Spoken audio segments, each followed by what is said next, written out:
ayat Al-Quranul Karim di mana Allah Subhanahu wa Ta'ala berfirman di dalam Al-Quran pada 5 tempat. Allah Subhanahu wa Ta'ala berfirman, wala taziru waziratu wizra ukhra, dan pada hakikatnya seseorang tidak akan memikul dosa orang lain. Ayat yang seperti ini di dalam Al-Quranul Karim terdapat pada 5 tempat. Yang pertama pada surat Al-An'am ayat ke-164, yang kedua pada surat Al-Isra ayat yang ke-15, yang ketiga pada surat Fatir ayat yang ke-18, yang keempat pada surat Az-Zumar ayat yang ke-7, dan yang kelima atau yang terakhir pada surat An-Najm ayat yang ke-38. Andai kata jemaah rahimani wa rahimakumullah, lafaz dan seseorang tidak akan memikul dosa orang lain, wala taziru waziratu wizra ukhra, ini hanya sekali disebutkan oleh Allah Subhanahu wa Ta'ala di dalam Al-Quranul Karim, maka pada hakikatnya telah tegak dalil atas kita semua bahwasanya seseorang tidak akan memikul dosa kesalahan orang lain. Ini hukum asal. Lalu bagaimana lagi kalau ayat seperti ini sampai diulangi 5 kali di dalam Al-Quranul Karim? Ayat yang menjadi kaidah yang besar, agung, bahwasanya seseorang tidak akan memikul dosa orang lain. Dan sebagaimana seseorang tidak akan memikul dosa orang lain, maka secara hukum asal seseorang juga tidak akan mendapatkan ganjaran pahala atas perbuatan orang lain. Kalau seseorang tidak memikul dosa orang lain, maka opositnya, kebalikannya, maka seseorang juga tidak akan mendapatkan ganjaran pahala amal kebaikan orang lain. Ini hukum asalnya. Kalau disebutkan wala taziru waziratun wizra ukhra, seseorang tidak akan memikul dosa orang lain, maka di sana ada firman Allah Subhanahu wa Ta'ala, walaisal insana illa bimassa'a, dan seseorang tidak akan mendapatkan ganjaran kecuali atas amal yang dia lakukan. Jemaah rahimani wa rahimakumullah, sejenak kita tadaburi firman Allah Subhanahu wa Ta'ala, dan seseorang tidak akan memikul dosa kesalahan orang lain. Di dalam bahasa Arab, lafaz memikul, menanggung, mengangkat itu memiliki banyak derivasi turunan kata. Ini salah satu di antara bentuk kekayaan bahasa Arab. Memikul, menanggung, mengangkat, membawa, di dalam bahasa kita pun sedemikian banyak lafaz-lafaz yang menunjukkan adanya titik-titik kesamaan. Padahal bahasa kita, bahasa Melayu, tidaklah lebih tua dibanding bahasa Arab. Karena kalau kemudian kita buka buku-buku sejarah, maka orang yang bertutur kata pertama kali dengan bahasa Arab yang kita kenal pada hari ini adalah Nabi Ismail alaihissalam. Karena generasi Arab ada 2, Arab Aribah sebelum Nabi Ismail dan Arab Musta'ribah setelah zamannya Nabi Ismail alaihissalam. Anda bayangkan Nabi Ismail alaihissalam kira-kira berapa ribu tahun sebelum tahun ini. Yang ingin saya katakan bahwasanya bahasa Arab adalah bahasa yang kaya. Ketika membedakan lafaz memikul, mereka mempergunakan kata yang banyak. Asal muasal dari terjemahan dalam bahasa Arab memikul adalah alhamlu, memikul di pundak. Sedangkan kalau beban tersebut sangat berat sehingga sampai orang yang memikulnya kesusahan, bahkan tidak mungkin dia memikulnya, maka di dalam bahasa Arab tidak dikatakan sebagai alhamlu, tetapi al-wizru. Dua-duanya lafadznya memikul diterjemahkan dalam bahasa kita. Tetapi bahasa kita mempergunakan lafadz memikul untuk memikul karung 50 kilo di pundak. Lafadznya memikul, sebagaimana memikul gunung. Memikul gunung seorang hamba tidak akan sanggup, tetapi memikul karung 50 kilogram di atas pundak, sebagian di antara manusia sanggup. Tapi dua-duanya dalam bahasa kita memikul. Tapi dalam bahasa Arab memikul yang sanggup alhamlu, sedangkan memikul yang tidak sanggup dikerjakan al-wizru, atau sungguh sangat sulit melakukannya al-wizru. Kalau Anda cermati ayat ini, di mana Allah Subhanahu wa taala berfirman wala taziru waziratun wizra ukhra, dan seseorang tidak akan sanggup untuk memikul dosa orang lain. Ini menunjukkan kepada kita, sebagaimana ungkapan para ulama, dosa itu memberatkan dan merupakan beban yang sangat berat atas diri seorang hamba. Makanya jemaah rahimani wa rahimakumullah, para ulama yakni apa? Memiliki ungkapan yang beraneka ragam terkait dengan berat, sangat susah dengan dosa. Khalifatul Mukminin Khalifatul Rasyid Amirul Mukminin Utsman bin Affan radhiyallahu anhu, beliau mengatakan, jika hati kalian bersih atau sedikit memiliki dosa, niscaya tidak akan pernah berat untuk membaca Al-Quranul Karim. Utsman bin Affan ditanya oleh beberapa orang di antara sahabat-sahabat dan murid-muridnya, apa faktor terbesar seseorang sulit sekali membaca Al-Quranul Karim, berat di dalam membaca Al-Quranul Karim? Banyak faktornya, dan di antaranya kata Utsman bin Affan, andai kata hati kalian bersih dari dosa dan kemaksiatan, maka niscaya kalian tidak akan pernah merasa berat untuk membaca Al-Quranul Karim. Sebagaimana Imam Ghazali rahimahullahu ta'ala dalam Ihya Ulumuddin, beliau mengungkapkan mengapa seseorang kemudian berat mengerjakan sholat malam.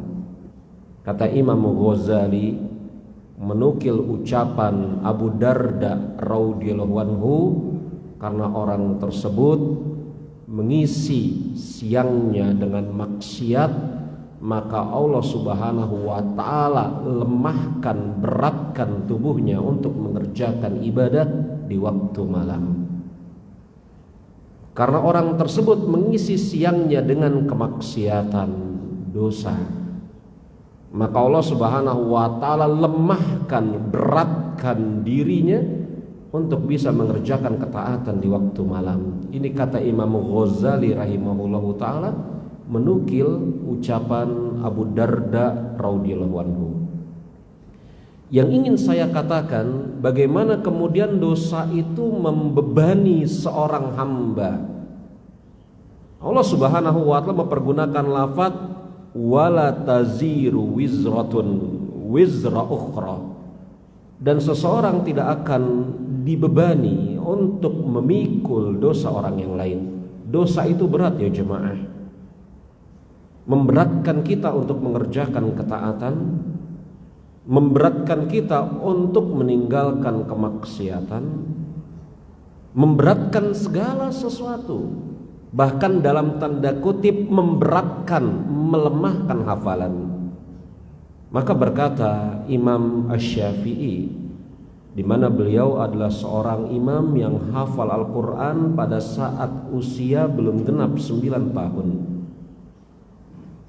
Beliau pada suatu saat menjumpai ada beberapa hafalan beliau yang lemah.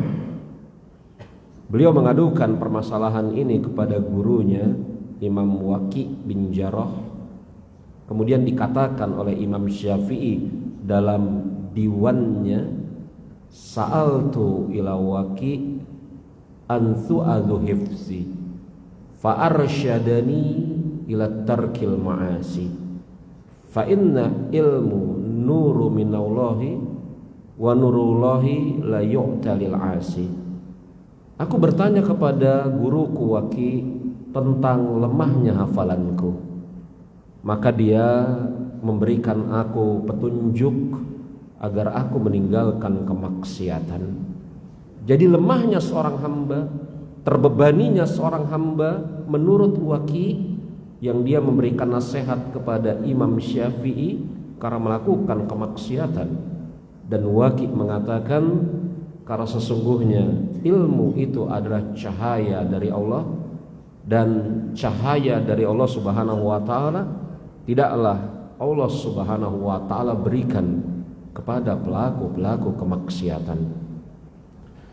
Kembali kepada pembicaraan kita, dan seseorang tidak akan menanggung dosa orang lain, kesalahan orang lain, maka firman Allah Subhanahu wa taala ini bukan hanya khusus bagi umat Muhammad alaihi salatu wassalam. Saya ingin sampaikan kepada Anda jemaah, karena di sana ada hal yang kemudian secara kaidah dan akidah Islam keliru. Seseorang tidak akan memikul dosa kesalahan orang lain. Ini bukan hanya khusus bagi umat Muhammad, tetapi berlaku untuk seluruh manusia. Coba Anda lihat firman Allah Subhanahu wa taala pada surat An-Najm ayat ke-33 sampai dengan ayat yang ke-41, di mana Allah Subhanahu wa taala mengkisahkan para nabi dan rasul, di antaranya Nabi Musa dan Nabi Ibrahim. Bagus sekali kalau kemudian saya baca mulai ayat yang ke-35-nya. Wa indahu ilmu ghaibi fahuwa yara. Dan di sisi Allah Subhanahu wa taala ada ilmu pengetahuan tentang sesuatu yang gaib. Amlam yunabba bima fis suhufi Musa wa Ibrahim allazi wafa ala taziru waziratu wizra ukhra. Dan di sisi Allah Subhanahu wa taala ada pengetahuan tentang ilmu yang gaib. Maka mengaku mengetahui sesuatu yang gaib itu bertentangan dengan akidah Islam. Karena sesuatu yang gaib hanya Allah Subhanahu wa taala lah yang mengetahuinya. Kita lanjutkan, dan di sisi Allah Subhanahu wa taala ada pengetahuan yang gaib. Ataukah belum dikabarkan kepada mereka tentang apa yang ada di lembaran-lembaran yang diterima oleh Musa? Nabi Musa alaihissalam mendapatkan 2 wahyu dari Allah Subhanahu wa taala. Yang pertama Taurat, yang kedua Suhuf. Dan lembaran-lembaran Ibrahim yang dia yakni Ibrahim selalu menyempurnakan janjinya. Ini menunjukkan Nabi Ibrahim juga Allah Subhanahu wa taala turunkan wahyu yang tertulis di dalam lembaran-lembaran Suhufi Ibrahim wa Musa. Kemudian pada ayat yang selanjutnya setelah menceritakan tentang Nabi Musa, Nabi Ibrahim, Allah Subhanahu wa taala mengatakan, dan seseorang tidak akan memikul dosa kesalahan orang lain.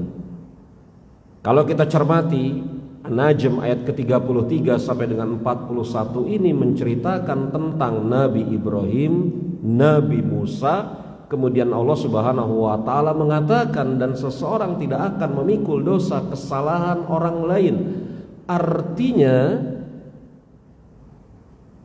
kaidah yang berbunyi seseorang tidak akan memikul dosa kesalahan orang lain, ini adalah kaidah yang umum, berlaku untuk seluruh manusia, pun telah diproklamirkan oleh para nabi dan rasul bahwasanya seseorang tidak akan memikul dosa orang lain. Maka jemaah, di awal tadi saya katakan ada dua hal yang harus kita cermati yang bertentangan dengan akidah Islam. Yang pertama, keyakinan adanya dosa turunan hukum karma. Ini sesuatu yang bertentangan dengan akidah Islam. Adanya keyakinan hukum karma, dosa turunan, ini sesuatu yang bertentangan dengan akidah Islam. Karena Nabi kita Nabi Muhammad alaihi salatu wassalam mengatakan, kullu maulud yuladu alal fitrah. Setiap anak dilahirkan oleh ibunya di atas fitrah. Al-Hafidz Ibnu Hajar Al-Asqalani mengatakan fitrah di sana maknanya adalah Islam. Al-Khattabi mengatakan fitrah di sana maksudnya adalah bersih, suci dari dosa. Seorang anak dilahirkan dalam keadaan tidak menanggung dosa kesalahan orang tuanya. Mungkin orang tuanya melakukan kemaksiatan, mungkin orang tuanya adalah penjahat kelas kakap, mungkin na'udzubillah min zalik anak itu terlahir dari hubungan gelap maksiat, tetapi anak tersebut tidak menanggung dosa kedua orang tuanya. Ini keadilan Islam. Keadilan Islam. Sebagaimana juga seseorang tidak mampu dan tidak mungkin menanggung dosa orang lain. Maka tidak ada di dalam syariat Islam yang namanya kemudian seseorang menanggung dosa orang lain. Tidak ada. Sudah, kamu mengaku dosa kepada saya, kemudian dosa kamu biar saya yang pikul. Itu tidak ada. Ini keyakinan-keyakinan yang bertentangan dengan syariat Islam. Menukik kepada apa sih aspek praktis dari kaidah ini? Karena kan pelajaran kita bunyinya kaidah-kaidah kehidupan yang bersumber dari Al-Quran. Lalu apa aspek praktis dari kaidah ini? Kalau tadi kan aspek apa? Aspek akidah, aspek keyakinan. Lalu aspek praktisnya apa? Ada cerita yang sangat bagus sekali yang dibawakan oleh penulis buku kita ini, ketika beliau melanjutkan pembahasannya dengan membawakan kisah Fir'aun. Yang Fir'aun mendapatkan firasat atau mengetahui berdasarkan pengkhabaran dari kitab-kitab yang datang sebelumnya. Para ulama berbeda pendapat, bapak-bapak, jemaah rahimani wa rahimakumullah. Dari mana Fir'aun bisa tahu? Ada yang mengatakan firasat itu yang pertama, ada yang mengatakan mimpi itu yang kedua, Ada yang mengatakan Fir'aun mengetahui dari penuturan kisah-kisah yang terdapat pada kitab-kitab umat terdahulu. Itu yang ketiga. Apa yang ingin saya sampaikan? Fir'aun mengetahui berdasarkan salah satu dari tiga kemungkinan itu, ada seorang anak laki-laki yang dilahirkan pada waktu tertentu, hari tertentu di negerinya, di kotanya, yang atas izin Allah Subhanahu wa taala anak laki-laki tersebut ketika dewasa maka akan mengakhiri kekuasaan Fir'aun. Siapa anak laki-laki itu? Nabi Musa alaihissalam. Kalau kita buka Tarikh Umam wal Mubnya Imam At-Tabari, para ulama berbeda pendapat. Fir'aun tahu dari mana? Fir'aun tahu dari Musa. Loh, dari mana? Kan yang diburu itu kan Nabi Musa ketika masih kecil, iya kan? Ada yang mengatakan Fir'aun tahu dari Musa. Ini bagaimana? Kan yang diburu itu Nabi Musa. Ada tiga tadi kemungkinannya. Maka pada hari tertentu, waktu tertentu, di tempat tertentu, sebelumnya Fir'aun menyebar pasukannya untuk memverifikasi betul tidak ada bayi yang terlahir pada saat itu. Ternyata ada, dan bukan cuma satu, banyak. Kata para ulama seperti Imam Tabari, ini rahasia Allah Subhanahu wa taala. Allah Subhanahu wa taala hadirkan bayi pada waktu yang ditentukan tersebut tidak cuma satu, untuk membongkar kebobrokan akhlaknya Fir'aun. Maka kemudian Fir'aun dengan membabi buta memerintahkan kepada pasukannya untuk membunuh semua bayi yang terlahir pada waktu tersebut, hari tersebut, di kota tersebut. Seluruh bayi dia perintahkan untuk dibunuh. Saya tidak bercerita tentang bagaimana ending kisah ini, enggak. Insyaallah ta'ala Anda semua, saya punya baik sangka kepada Anda, mengetahui ending dari cerita ini. Tetapi yang diisyaratkan oleh penulis buku kita ini, apa kesalahan seluruh bayi tersebut sehingga Fir'aun dengan membabi buta memerintahkan kepada pasukannya untuk membunuh seluruh bayi yang ada. Apa kesalahan seluruh bayi tersebut? Tidak ada satupun kesalahan seluruh bayi tersebut. Bahkan andai kata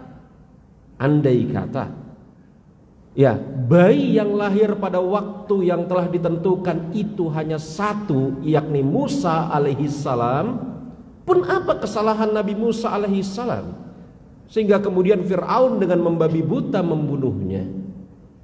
Lihat bagaimana kemudian ada orang zolim dan manusia yang paling zolim sepanjang zaman yang sampai-sampai berani mengatakan kepada Musa dan Harun, aku ini Tuhanmu, tidak ada Tuhan selain aku adalah Tuhanmu, bahkan Tuhanmu yang paling tinggi. Betul-betul akhlak yang luar biasa, kurang ajarnya yang dipertontonkan oleh Fir'aun laknatullahi alaih. Lalu bagaimana coba Fir'aun ya secara membabi buta menghukum seluruh bayi yang ada? Maka kemudian kata Syekh, kalau seperti ini mungkin bisa kita bawa kepada apa? Kepada kehidupan kita sehari-hari. Beliau kemudian memberi contoh yang sangat dekat, sangat akrab dengan kehidupan kita. Sayalah minimal. Saya bacakan ini contoh yang dibawakan oleh Syekh. Ini bagus sekali contohnya. Ya, Syekh mengatakan, suatu hari seorang ayah kembali dari kantor dalam keadaan lelah. Dia memasuki rumah dan matanya menyorot kepada sesuatu yang tidak dia sukai ada pada anaknya. Dekat contohnya dengan kita ya. Ada yang merusak dinding, ada yang memecahkan kaca. Pada waktu yang sama, dia juga melihat sesuatu yang tidak menyenangkan dari istrinya, seperti terlambat menyambutnya, menghidangkan makanan, dan yang semisalnya. Hal-hal tersebut secara lazim bisa menyulut kemarahan seseorang. Kemudian Syekh berpindah paragraf. Beliau mengatakan, kalau kita andaikan bahwa sikap-sikap di atas bisa menyulut kemarahan seseorang, di mana ada di antara mereka yang harus mendapatkan teguran karena salah, atau ada yang harus dibenarkan, maka apakah adil kalau semua anggota keluarga menjadi sasaran kemarahan dari ayah ini? Apa jawaban Anda? Adil? Jelas enggak. Mungkin ini terjadi pada diri kita ya. Kita pulang ke rumah menjelang maghrib, kita lihat rumah berantakan. Atau kemudian ada sesuatu yang tidak kita sukai dari istri kita. Atau kemudian yang lebih konyol lagi, ada sesuatu yang tidak kita sukai di tempat kerja kita. Emosi kemarahan tersebut kita bawa ke rumah. Kita omel-omelin anak kita omel-omelin istri kita, padahal mereka tidak bersalah. Ini bentuk keadilan, akhlak, cara fikir yang model seperti apa? Persis seperti seorang atasan yang memarahi seluruh anak buahnya, padahal kemudian tidak seluruh anak buahnya salah. Tetapi yang menyedihkan, ketika kemudian anak buahnya berbuat baik, tidak dipuji. Coba, ini akhlak yang jauh dari tuntunan Al-Quranul Karim. Anak-anak yang tidak berbuat keonaran, anak buah yang tidak melakukan kesalahan, tidak layak untuk kemudian dimarahi, diberikan sanksi. Tetapi kan hal-hal seperti ini mungkin sekali dan sering sekali terjadi pada diri kita. Kita marahi satu rumah, padahal di dalam satu rumah itu tidak ada yang salah. Yang salah adalah orang yang ada di kantor kita. Kita marahi satu rumah, padahal dalam satu rumah itu tidak ada yang salah. Yang salah adalah orang yang kemudian menyerobot jalur jalan kita. Bagaimana ini?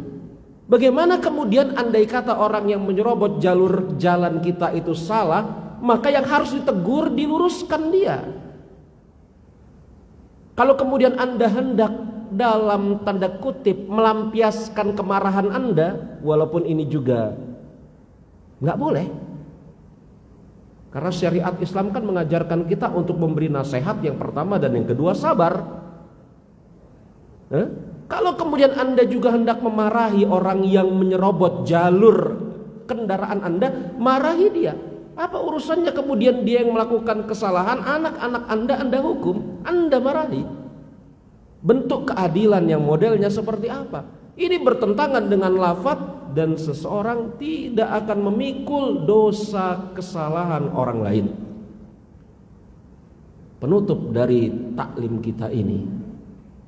Lalu kalau kemudian ada orang yang melakukan tindakan yang keliru, seorang ayah memarahi seluruh anaknya, padahal tidak seluruh anaknya salah.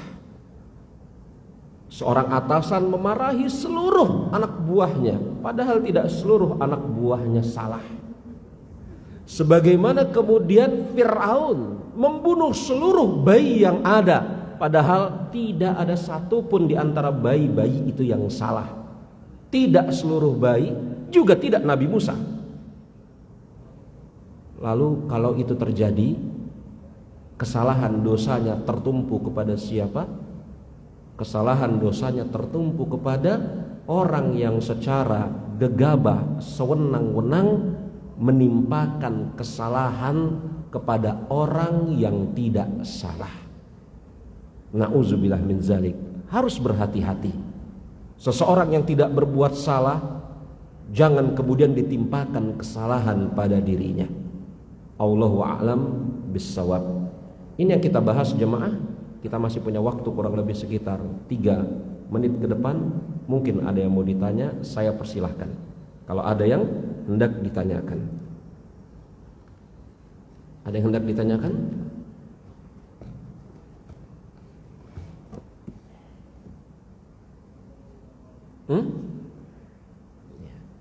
Jemaah rahimani wa rahimakumullah, berhubung tidak ada pertanyaan, atau mungkin ada pertanyaan tetapi ingin bersifat pribadi kepada saya, nanti saya persilahkan langsung ketemu saya.